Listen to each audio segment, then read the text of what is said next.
ঝুরাতে একলা যখন ভাবি তোমায় নিয়ে হৃদয়টাকে শীতল করি, হৃদয়টাকে শীতল করি চোখের জল দিয়ে। আল্লাহ আল্লাহ আল্লাহ আল্লাহ আল্লাহ আল্লাহ মাশাআল্লাহ আল্লাহ আল্লাহ আল্লাহ মোহাম্মদে আল্লাহ আল্লাহ আল্লাহ আল্লাহ। এই পৃথিবী বড়ই নিঠুর, নেই তো ভালোবাসা।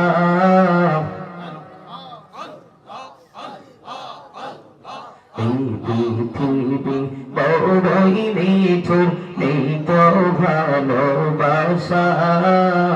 আওয়ালা খেরে তবু গো তোমায়, আওয়ালা খেরে তবু গো তোমায়, এই তো মনে আশা। আল্লাহ আল্লাহ আল্লাহ আল্লাহ আল্লাহ আল্লাহ।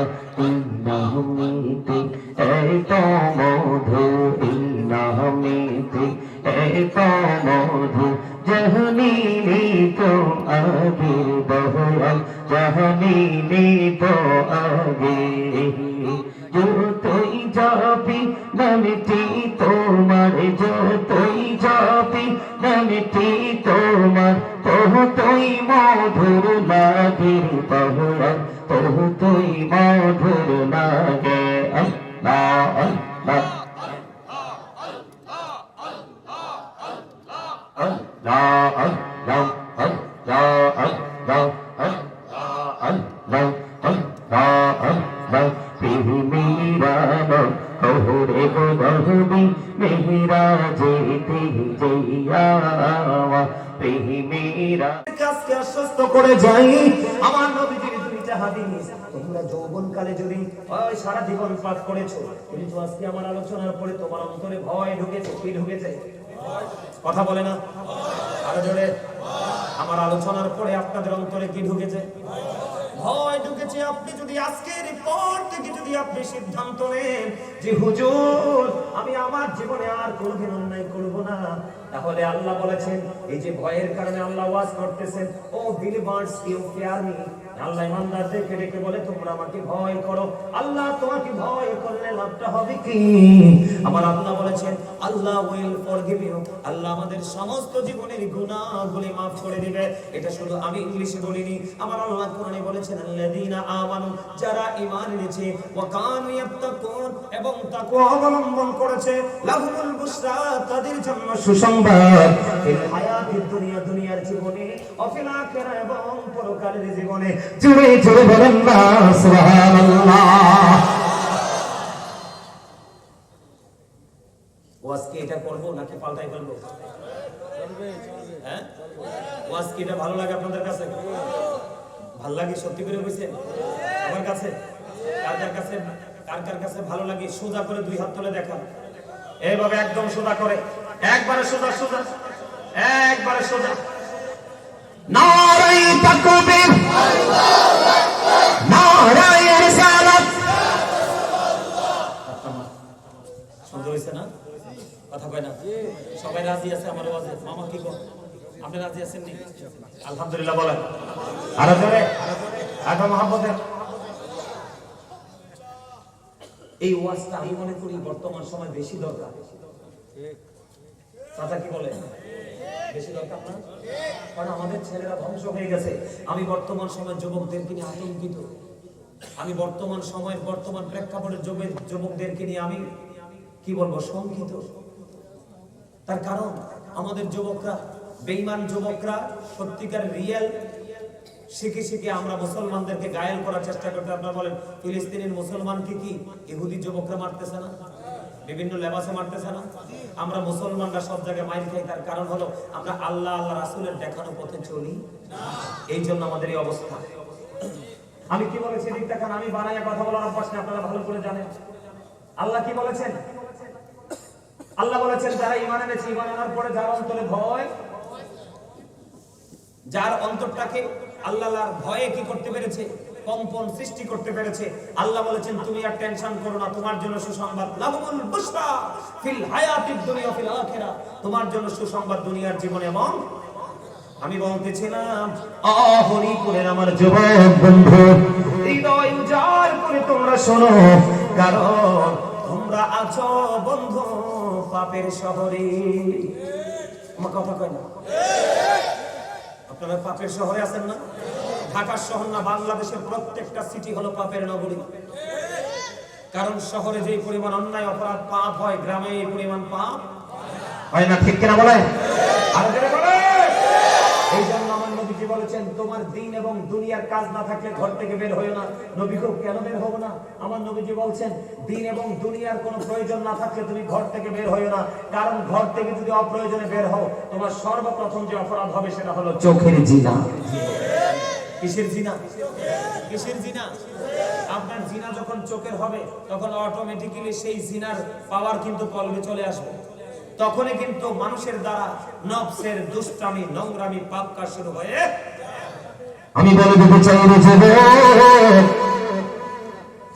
আজকের আলোচনার পরে যদি তোমরা মনে মনে চিন্তা করতে পারো, মনটাকে স্থির করে যদি ডিসাইড করতে পারো গো যে হুজুর আমার জীবনে আমি কত অন্যায় করেছি, আমার জীবনে আমি কত অপরাধ করেছি, এই অপরাধ কিভাবে মুক্তি পাবো গো, আমি তোমাদের জন্য বন্ধ বলে দিতে চাই। খেয়াল করে শোনো, আমার নবীজি বলে দিয়েছেন তোমরা যদি ভয় ভীতি তোমার হৃদয়ের মধ্যে যদি তুমি জমা করে চলতে পারো রে, আমার নবীজি যুবকদের জন্য চমৎকার মেসেজ দিয়েছেন। আমি দুইটা মেসেজ তোমাদেরকে শোনাবো।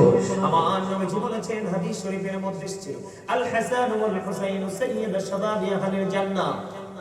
আমার নবীজি বলেছেন Imam Hasan and Husain are the leader of younger people in জান্নাহ।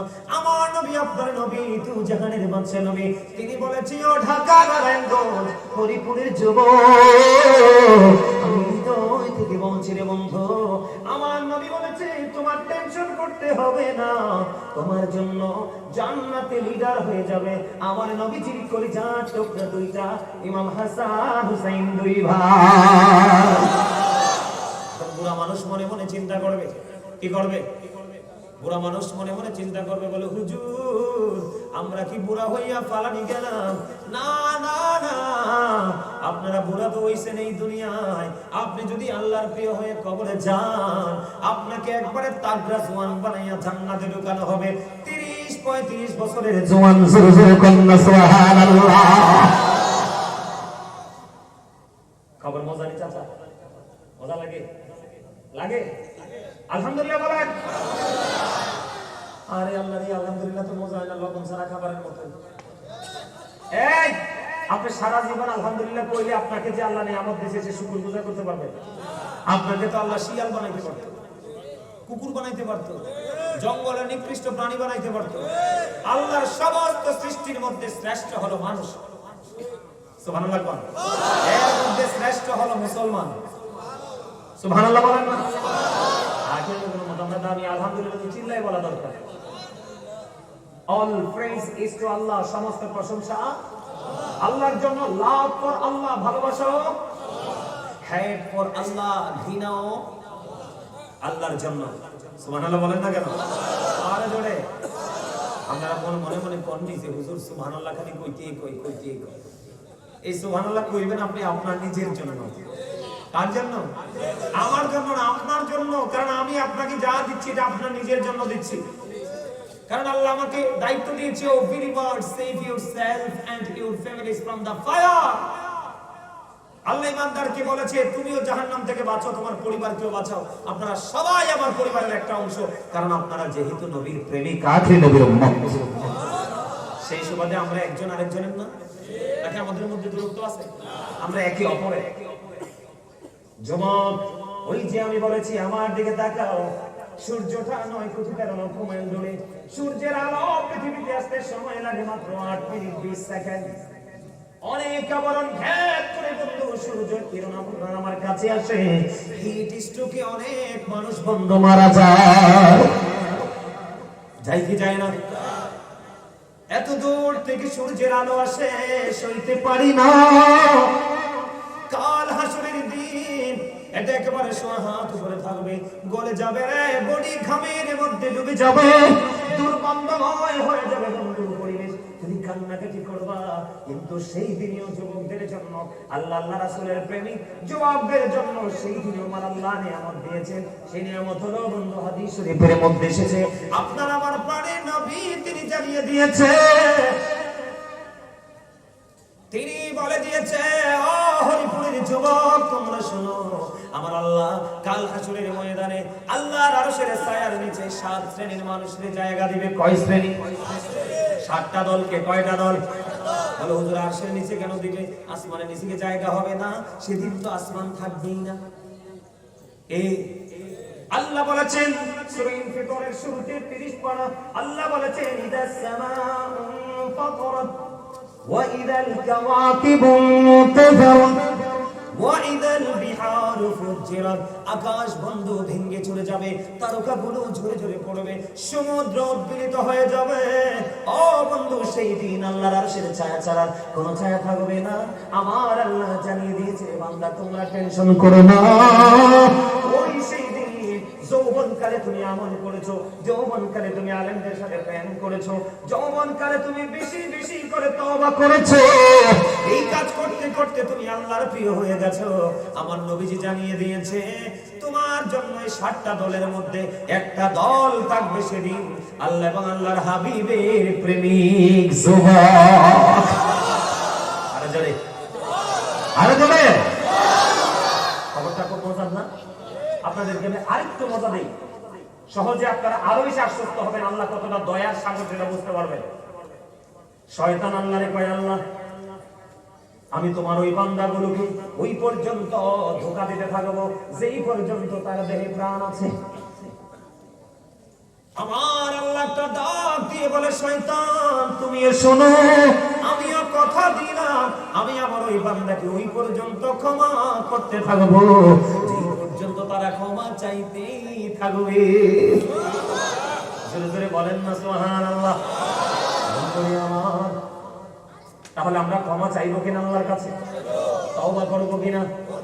আপনি যদি তওবা করতে গিয়ে মাছের মাথার সমপরিমাণ একটা ফোঁটা চোখের পানি যদি আপনি ফালান, আমার নবীজি কথা দিয়েছে, একটা ফোঁটা মাছের মাথার সমপরিমাণ একটা ফোঁটা চোখের পানি যদি তুমি ফালাও, আমার আল্লাহ তোমার জন্য জান্নাত বরাদ্দ করে দিবে।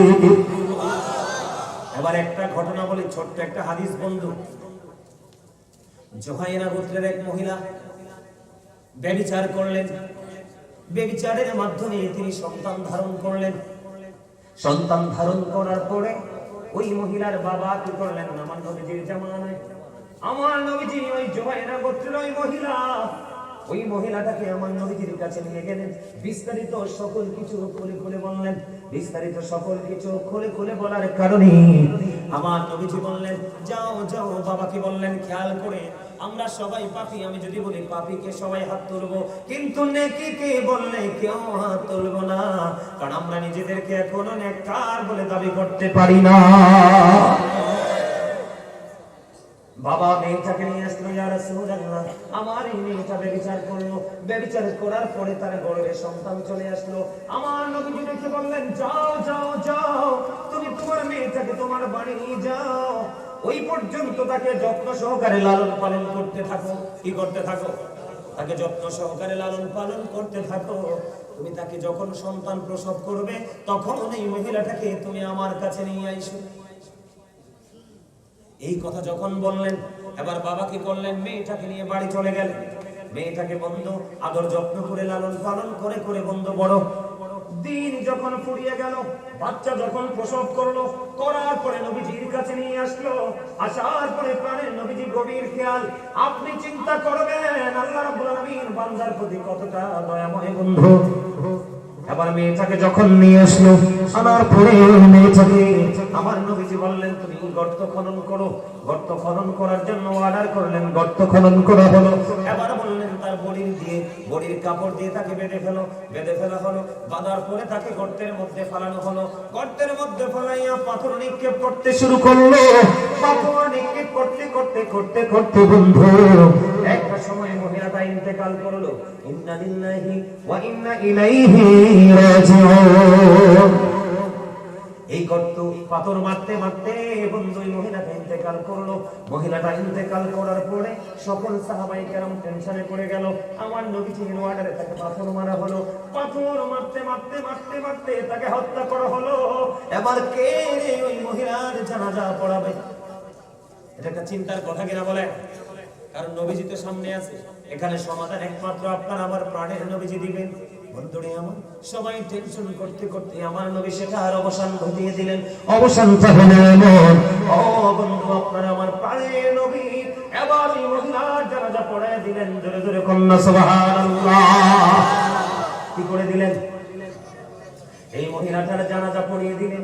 ওই মহিলাটার যখন জানাজা পড়িয়ে দিল, জানাজা পড়িয়ে দেওয়ার পরে কেউ সাহস করে না আমার নবীকে প্রশ্ন করতে, কিন্তু হযরতে ওমর একটা ডাক দিয়ে বললেন, ইয়া রাসূলুল্লাহ, ইয়া হাবিবাল্লাহ, নবী গো, ও প্রাণের নবী, আপনি তো বললেন তাকে পাথর মারার জন্য। পাথর মারতে মারতে মারতে মারতে তাকে হত্যা করা হলো। ইয়া রাসূলুল্লাহ, এখন আমি দেখতে পাইলাম আপনি নবী তাকে জানাজা পড়িয়ে দিয়েছেন। ইয়া রাসূলুল্লাহ, ইয়া হাবিবাল্লাহ, নবী গো, এটা কেমন করে সম্ভব? এবার আমার নবীজি একটা ডাক দিয়ে বললেন, তোমরা তো জানো না এই মহিলাটা এমন তওবা করেছে যে তওবাটা মদিনার জঘন্য 70 জন পাপীকে যদি ভাগ করে দেওয়া হয়, একটা মহিলার তওবা 70 জন পাপীর ক্ষমার জন্য যথেষ্ট হয়ে যাবে। আপনারা বলেন ওই মহিলার জানাজা আমার নবী পড়াতে পারে কি পারে না? তাহলে ব্যভিচার করে সন্তান ধারণ করলো। আমার নবীজি বললেন আল্লাহ রাব্বুল আলামিন তাকে কবুল করে নিয়েছে। এমন তওবা করেছে মদিনার 70 জন পাপীকে যদি একটা মহিলার তওবা ভাগ করে দেওয়া হয়, তাহলে সকলের কি গুনাহ মাফের জন্য যথেষ্ট হয়ে যাবে। তাহলে তওবায় আমাদের দাম বাড়াবে না কমাবে? আরো জোরে বলেন, আরো জোরে।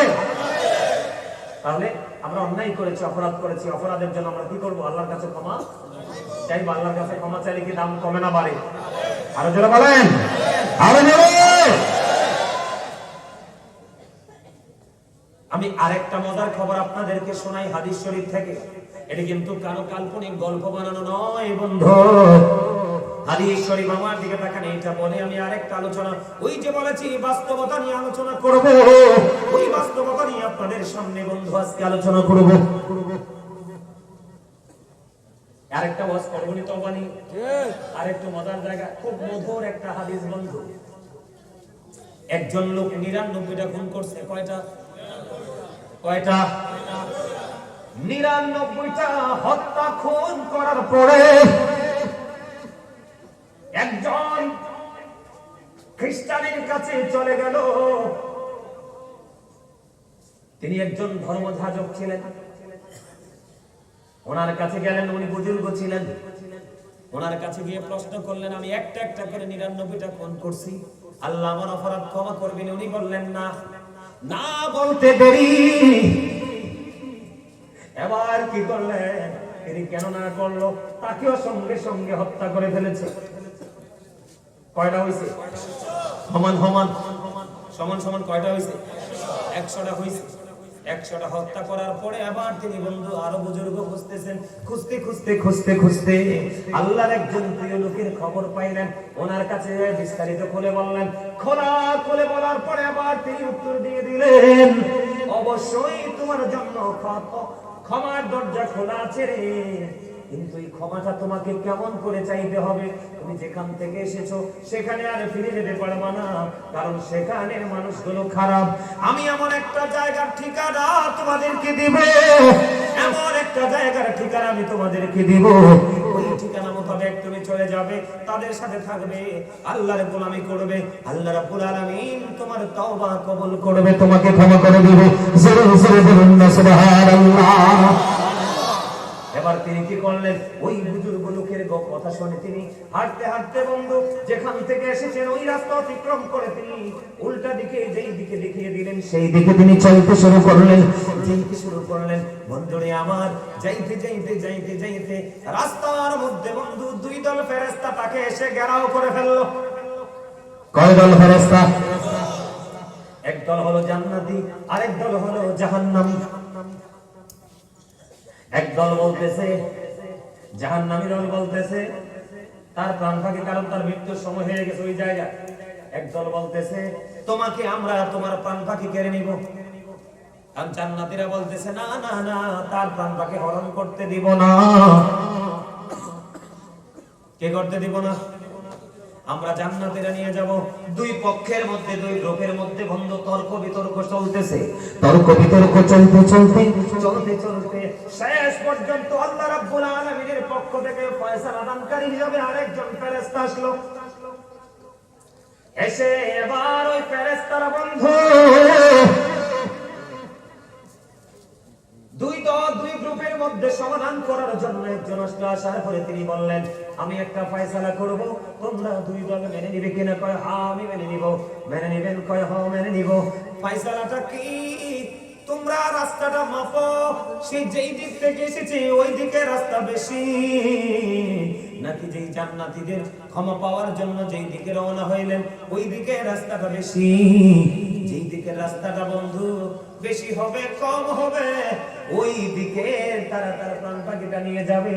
এবার বন্ধু রাস্তা মাপা শুরু হলো, কতটুকু রাস্তা এসেছে, আর জান্নাতি ক্ষমা পাওয়ার জন্য, জান্নাতীদের সাথে মিলিত হওয়ার জন্য কতটুকু রাস্তা বাকি আছে। যখন মাপা হলো, মাপা হওয়ার পরে, মাপার পরে চাইয়া দেখলেন যেই দেশের উদ্দেশ্যে রওনা হয়েছে মাত্র আধা হাত বন্ধু বেশি গেছে। কত হাত? আধা হাত, মানে জান্নাতীদের দিকে একটু বেশি চলে গেছে। তার মানে এই দিকের জায়গা কম, যেই দিক থেকে আসছে সেই দিকের জায়গা বেশি। তার ওনার ফয়সালাটা ছিল যেই দিকের জায়গা কম হবে ওই দিকের ফেরেশতাটা প্রাণ পাখিটা কবজ করবে। এবার বন্ধু কি করলেন? ওনার কথা অনুযায়ী, বিচার অনুযায়ী এবার যখন দেখলেন আধা হাত পরিমাণ ওই জান্নাতীর দিকে বন্ধু এগিয়ে গেছে, আমার আল্লাহর ফয়সালা অনুযায়ী ওরে ওই ফেরেশতার ফয়সালা হলো আর প্রাণ পাখি নিবে জান্নাতীরা। জোরে জোরে বলুন সুবহানাল্লাহ। তখন সে কি করছে? 100টা খুন করেছে। আমি আপনাদেরকে জাস্ট বুঝাচ্ছি কি করতেছি, যে পাপের পরিমাণটা 100টা খুন করার পরে যদি সে জান্নাতীদের সাথে মিলিত হওয়ার উদ্দেশ্যে রওনা দিয়া আধা হাত বেশি চলে যাওয়ার কারণে যদি জান্নাতি ফেরেশতারা তার প্রাণ পাখি নিতে পারে, তাহলে আপনি আমি তো আল্লাহর প্রিয় হাবিব, হাবিবুল্লাহর প্রিয় উম্মত, তাহলে আমরা আরো বেশি ক্ষমা পাওয়ার অধিকার আমাদের আছে। ঠিক কিনা বলেন? আর জোরে বলেন না, আর জোরে বলেন। আমার কথা কেন বুঝতে পারছেন? ওই ওয়াজটা করছি মা বোনদের জন্য, তোমাদের জন্য ওই হাদিসটা বলেছি যে সে ব্যভিচার করেছে, তারপরে আল্লাহ রাব্বুল আলামিন তাকে কি করেছে? ক্ষমা করে দিয়েছে। তাহলে আমরা তো অত জঘন্য পাপ করি নাই, তাহলে আমরা ক্ষমা পাবো এই প্রত্যাশা আমাদের আছে না নাই? আর যারা বলেন আছে না নাই? 100% আছে, আছে না? ওই যেটা আমি বলতেছিলাম বন্ধু, আপনাদেরকে ক্ষমার জায়গাটা একটুখানি পরিচয় করিয়ে দিলাম, আপনারা একটুখানি বুঝে নেবেন। ও বন্ধু আমার দিকে আপনারা তাকান। আমি বলেছিলাম জাহান্নামীদের জন্য কত ধরনের বন্ধু অপরাধ, কত ধরনের সাজা। বন্ধুরি আমার বলছে রাতের পোলটা 30,000 বছরের রাস্তা হবে। কত হাজার? 30,000 বছরের রাস্তা হবে। চুলের চাইতে চিকন হবে, হীরার চাইতে ভার হবে। উপরের দিক থেকে আগুন ঝুলন্ত, নিচের দিক দিয়ে আগুন উদিত। ও বন্ধু বলছে রাতের কোন যদি তুমি পার হতে না পারো, নিচে জাহান্নাম, তোমাকে জাহান্নামে চলে যেতে হবে। জোরে জোরে কন্যা নাউজুবিল্লাহ। আপনার জন্য আরো ভয়ঙ্কর খবর বন্ধু, পাপীদের জন্য প্রত্যেকের কবর থেকে ওই হাসরের ময়দান কম পক্ষে 50,000 বছরের রাস্তা হবে। কেমন করে বন্ধু তুমি যাবে? যদি তুমি মুমিন হও, আল্লাহ রাসূলের প্রেমিক হও। এই যে এটা মেরাজের চাঁদ, কিসের চাঁদ? আগামী 27 তারিখে মেরাজ উদযাপন করব আমরা। ঠিক কিনা বলেন? মেরাজের গুরুত্ব আছে না নাই আমাদের কাছে? আর জোরে বলেন। আমরা মেরাজ করব কি করব না? আমরা করবেন না মেরাজ? মেরাজের রাত্রিতে উদযাপন করবেন না? আওয়াজ এত ছোট কেন? আপনাদের এখানে হয় না মেরাজ উদযাপন হয় না? আরে মিয়া, মুসা নবী আল্লাহরে দেখতে চাইলো, আল্লাহ ডাইরেক্ট নিষেধ করে দিয়েছে। মুসা কয় রব্বি ইয়ারনি, আল্লাহ কয় লান তারানি। আর আপনার আমার নবী এমন একজন নবী, নবীজি চায় নাই, কিন্তু আল্লাহ নিজে দাওয়াত দিয়ে কোরআন শরীফে 15 পারা সূরা বনী ইসরাঈলের প্রথম নম্বর আয়াতটা পড়ে রাখবেন। আল্লাহ যে আল্লাহর হাবিবকে দাওয়াত করে নিয়েছে, 4-5 বরকতময় করে দিয়েছে। কেন? আল্লাহ কয় আমি আমার হাবিবকে যেন আমার নিদর্শনগুলো দেখাতে পারি। সুবহানাল্লাহ বলেন। আর জোরে বলেন। বন্ধুরে আমার, আপনি যদি মুমিন হন, আপনি যদি আল্লাহওয়ালা হন, আপনি যদি আল্লাহর প্রিয় বুজুর্গ বান্দা হন, তাহলে বন্ধু আপনার জন্য হাসরের ময়দানে যাওয়ার জন্য 50,000 বছর রাস্তা পার হওয়ার জন্য আপনার জন্য জান্নাতি বাহন বরাদ্দ থাকবে। আর যদি পাপী হন, আপনাকে ওই 50,000 বছর রাস্তা হেঁটে হেঁটে যেতে হবে। তাহলে পাপীদের মোট কথা হলো, পাপীদের কোনো উপায় নেই। আমরা পাপী হয়ে কবরে যেতে চাই না, আমরা কি করতে চাই? জান্নাতি হয়ে কবরে যেতে চাই, আল্লাহর প্রিয় হয়ে কবরে যেতে চাই। এখন আসেন, এত সাজা কেন? ওই যে আমি বলেছি, আল্লাহ তো বলেছে আমাদেরকে সুন্দর করে বানাইছে, আল্লাহ তো বলেছে আমাদেরকে আল্লাহর মন মতো করে বানাইছে, কিন্তু এত কঠোর সাজার কারণ কি? এত কঠোর সাজা দিবেন কেন? এটার কারণ হলো, আমার দিকে তাকান, আল্লাহ বলেছেন সূরা ইউনূসের 44 নম্বর আয়াতে আল্লাহ বলেছেন, ইন্নাল্লাহা লা ইয়াযলিমুন নাসা শাইয়্যান ওয়ালাকিন্নান নাসা আনফুসাহুম ইয়াযলিমুন। আল্লাহ বলেছেন, আল্লাহর বান্দার উপর জুলুম করে না, অত্যাচার করে না, বান্দা নিজের উপর বন্ধু অত্যাচার করে। জোরে জোরে কন্যা নাউজুবিল্লাহ। আল্লাহ বলেছেন, আল্লাহু লা ইউহিব্বুজ জালিমিন। আল্লাহ বলেছে, আল্লাহর বান্দার উপর যারা জুলুম করে, নিজের উপর নিজে, আল্লাহ জালেমদেরকে পছন্দ করে না, ভালোবাসে না। আল্লাহ বলেছেন, ওয়ালিজ জালিমিনা মিন আনসার। জালেমরা যখন বিপদে পড়ে যায়, আল্লাহ তাদের জন্য কোনো সাহায্যকারীও রাখে নাই। জোরে জোরে কন্যা নাউজুবিল্লাহ। তাহলে দোষ, অপরাধের জন্য আমরা দোষ কাউকে দিতে পারি না, নিজের দায় নিজেকে নিতে।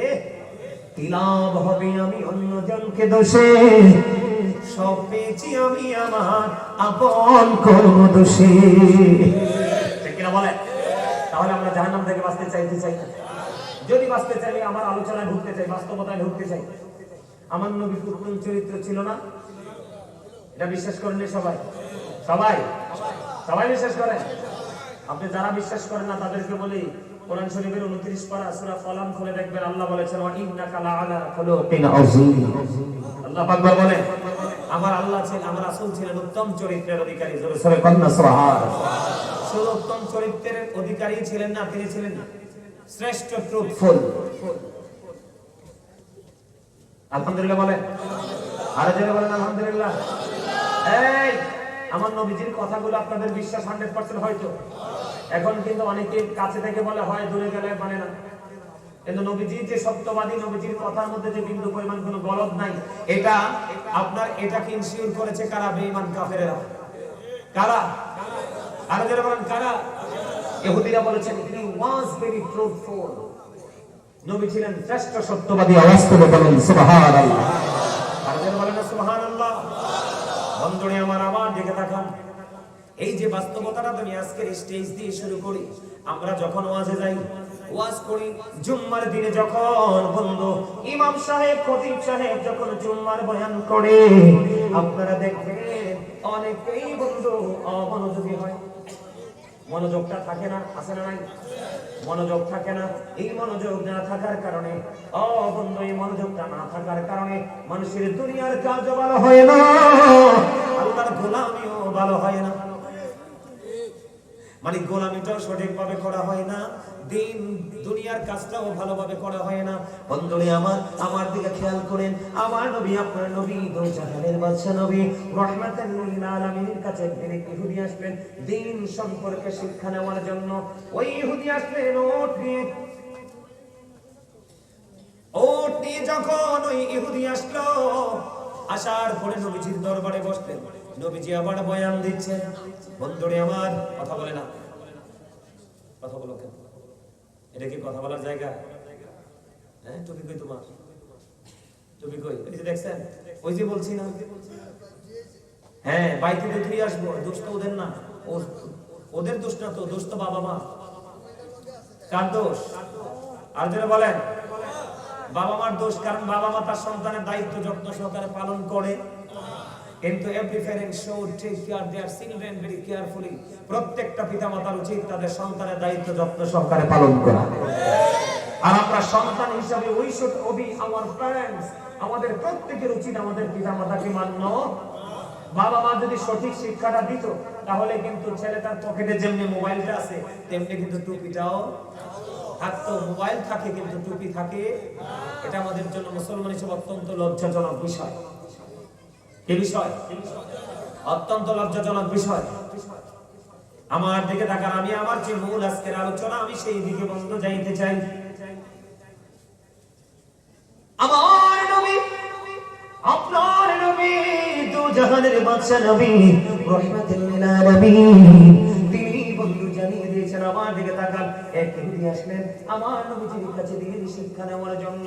এবার ইহুদি আসলেন একটা ওট নিয়ে, আমার নবীজির সামনে যখন বসলেন, বসার পরে নবীজি বন্ধু দিনের সম্পর্কে দাওয়াত দিচ্ছে, কিন্তু নবীজি যে কথাগুলো বলছে ওই কথাগুলোর মধ্যে বন্ধু ওই ইহুদির মন নাই। ইহুদি কি করতেছেন, একবার নবীজির দিকে তাকায়, আরেকবার বন্ধু তার ছাড়া ওঠের দিকে তাকায়, একবার আমার নবীজির দিকে তাকায়, আরেকবার বন্ধু ছাড়া একবার আমার নবীজির দিকে তাকায়, আরেকবার বন্ধু ওই ছাড়া ওঠের দিকে তাকায়।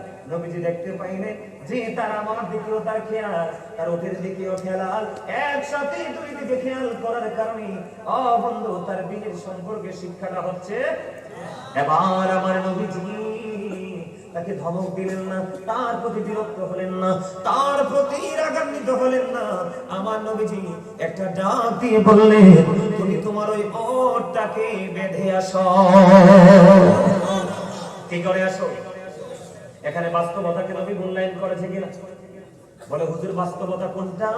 বাস্তবতা হলো বন্ধু ওই মরুচারীদের জন্য গুরুত্বপূর্ণ অর্থনীতির ভূমিকা রাখতো বন্ধু লালন। এই মরুচারীদের জন্য গুরুত্বপূর্ণ সম্পদ ছিল বন্ধু ওট। এই জন্য আমার নবী তার সম্পদকে সুরক্ষিত করতে বলেছেন। তার কারণ হলো ওটা ছাড়া ছিল, ওটা ছেড়ে দিলে এইটা যদি মনের অজান্তে অন্য কোনো গন্তব্যে অজানা গন্তব্যে চলে যায়, এই জন্য আমার নবীজি বলেছেন তুমি তোমার সম্পদকেও সুরক্ষিত করো এবং তুমি তোমার দিন সম্পর্কে শিক্ষা নিতে এসেছো। তুমি